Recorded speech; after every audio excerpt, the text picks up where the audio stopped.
Hey everybody, it's Christina Quick, the Tarot Biz Mentor. It is great to see you guys in 2021. I hope you're having an amazing year so far. Today I want to talk about imposter syndrome.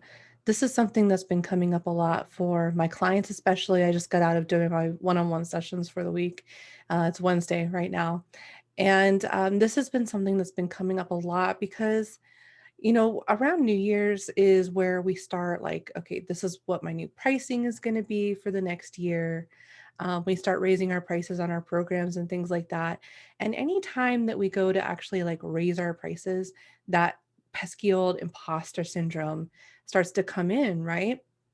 So when I created the Market Yourself as a Spiritual Life Coach program, we actually spend the first two modules talking about imposter syndrome and what kind of feeds into imposter syndrome. I actually have a video out there already. It's called the three fears you have of success that are sabotaging your spiritual business.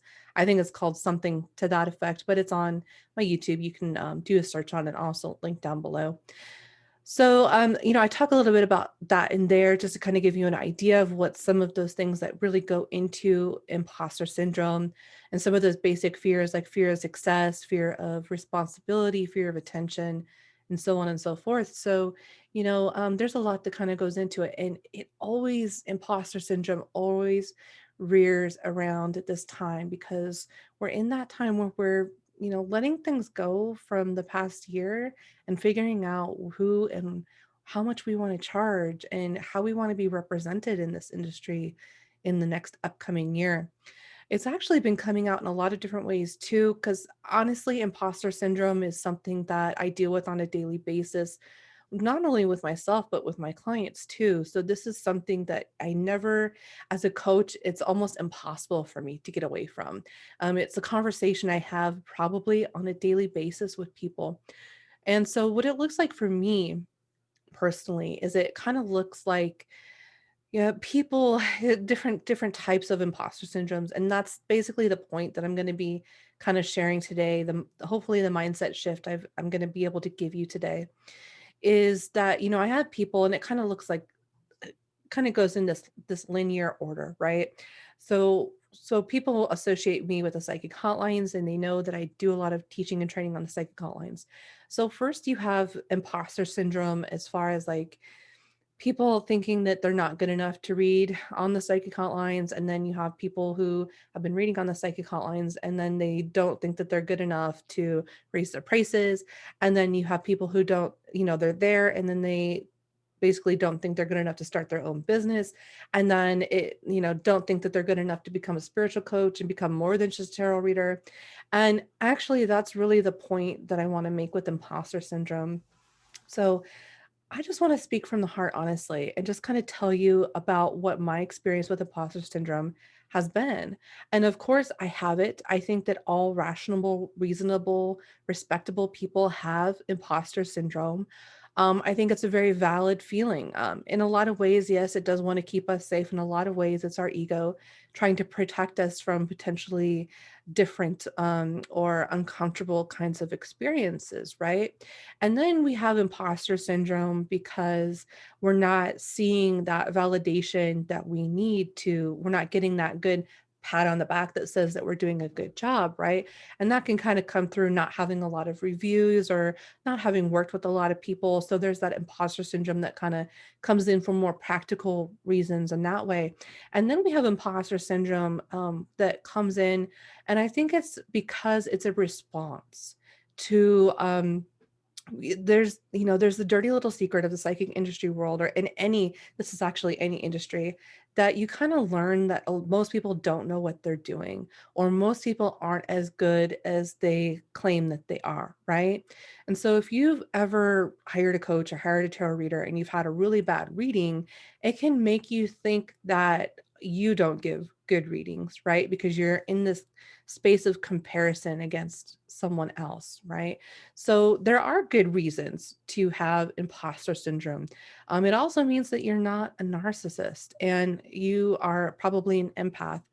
Empaths tend to deal with imposter syndrome a lot more than people who have sociopathic or psychopathic tendencies, and that's actually something good. It's It's something that's embedded in us to check and say, am I veering off to this way of being that I don't really want to be?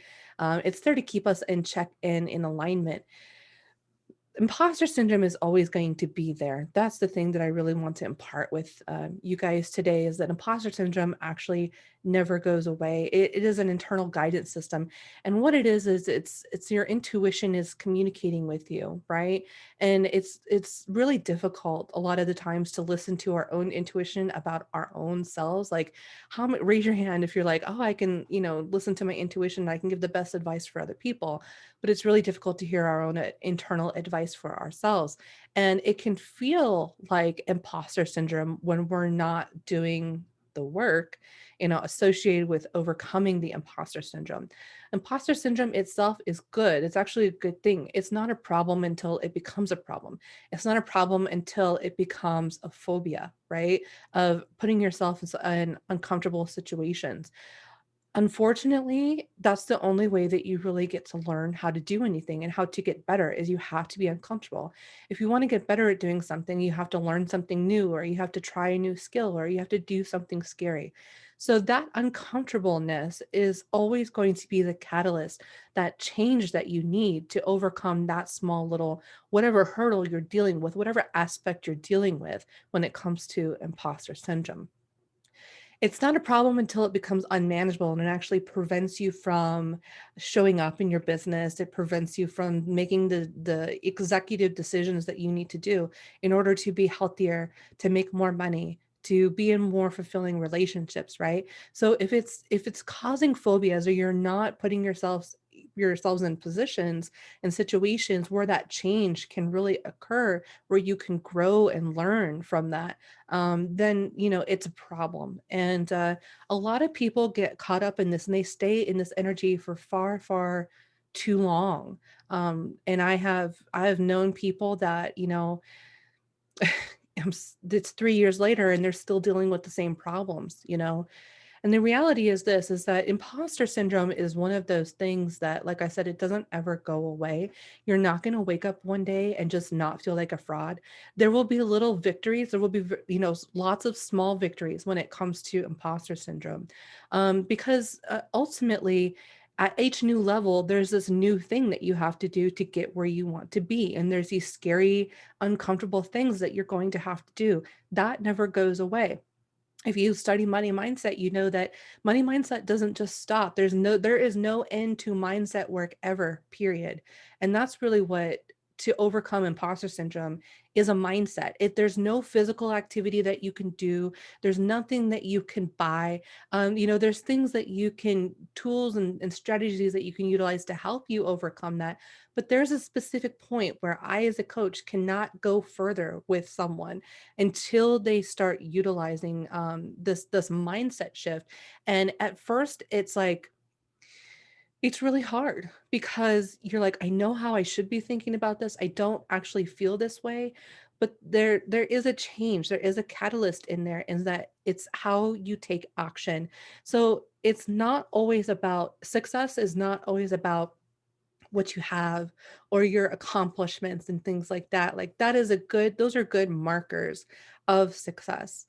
But it's actually more important for you to have the mindset of going in that it doesn't matter how I feel. I may not feel well about this, or I might be feeling like a fraud, but instead taking those actions based on the mindset that you want to cultivate, because inevitably those two things are going to come together. And before you know it, you will have actually adopted that mindset, and you'll be able to call on that mindset and utilize it in a way where it's automatic and you don't have to think about it.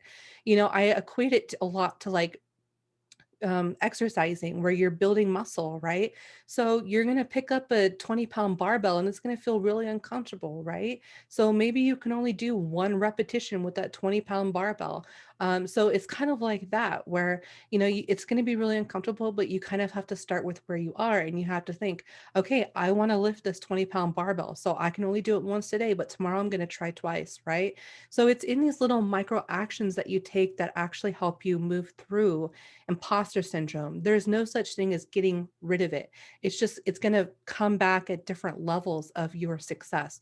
So the things that I really like to do that really help me, that are the practical like mindset things that I really focus on when I'm feeling like that my prices are too high, or that, who am I to charge this much, or who am I to teach this, or blah blah blah, right? All of these things that kind of go through our minds is, first of all, is to understand that, one, when you're in imposter syndrome, you are in a Eight of Swords energy where you are so closed in and bound up within yourself that you are completely internalized within yourself. And the best way to get a new perspective is to go outside yourself. So when you are in imposter syndrome and you're thinking, like, who am I to charge this much, or who am I to offer this, or something like that, what I want you to think about is shifting your perspective to not focusing on yourself, but focus on all of the people that are going to be out there looking for you, looking for something like what you have to offer, that they can't find you, right? So I always think about going back to service and thinking, I am being of service, right? It's really important to think about the other person on the other end, not necessarily like all their negative thoughts or like all of the insecurities that you think about when you go to pitch something or do something new.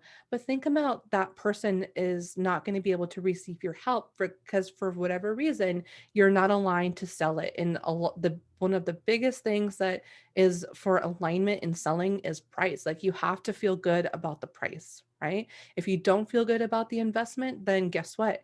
You're going to sabotage yourself 9 out of 10 times, and people are going to feel that energy. So I always go back to, one, putting myself in the other person's situation. How would it feel if I knew someone had the abilities to do what they could do, but they didn't want to help me because they think that they're charging too much, Like, there's people out there that really value you that would never think that you're charging too much. So if you're listening to that, you're listening honestly to the lowest common denominator. You're listening to people that are going to take advantage of you, that are not going to value your work. They're going to become a nuisance. They probably have some codependent issues, right? So anytime you think about like, oh, can people afford this? You're playing into that lowest common denominator. And if you stay there for too long, guess what? You become part of that. So you really want to be mindful of your energy. And then two, I always go back to service. Like, I am being of service. Like, this is part of my divine life purpose. I'm here for this. This is what I'm really good at. And this is what I really enjoy doing. So why would something so joyful and so aligned feel like, why would I hide that? Why would I not give that to the world? It's a selfish thing. It really is. Like, going back to that self-centered type of energy we get into when we get into imposter syndrome, where we start feeling the negative feelings of that. It really is a selfish thing if you think about it. And then the last thing I like to do is that I remind myself of all the things that I've accomplished before, that all of the things I was scared to do. I was scared to get on the hotlines. I was scared to raise my price.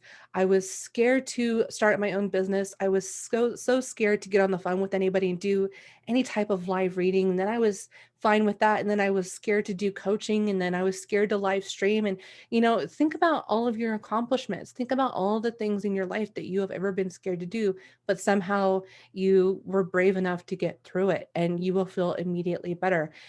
And again, it's one of those things. Like, what I really want to stress is that imposter syndrome, you're not going to just wake up one day and it goes away. So you might as well learn how to befriend it.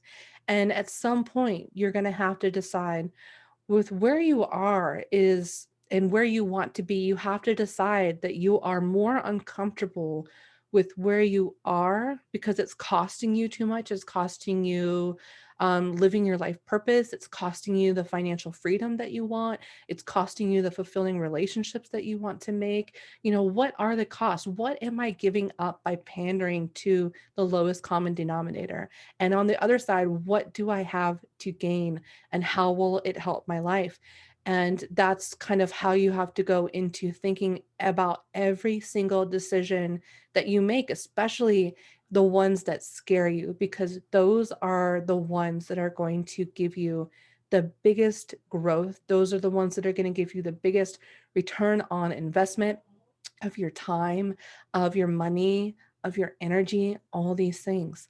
So, imposter syndrome, it's not going to go away, but it is a choice every single day, through every single action, if you're going to listen to it and you're going to stay in the energy that you're in, or you're going to go to this next level. And it's not something a coach can do for you. It's something that you have to do for yourself. So I hope this live stream, this video has helped you guys at all.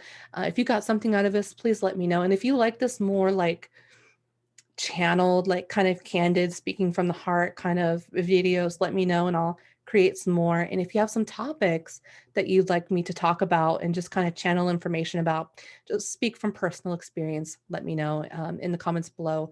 And I'll see you guys in the next video.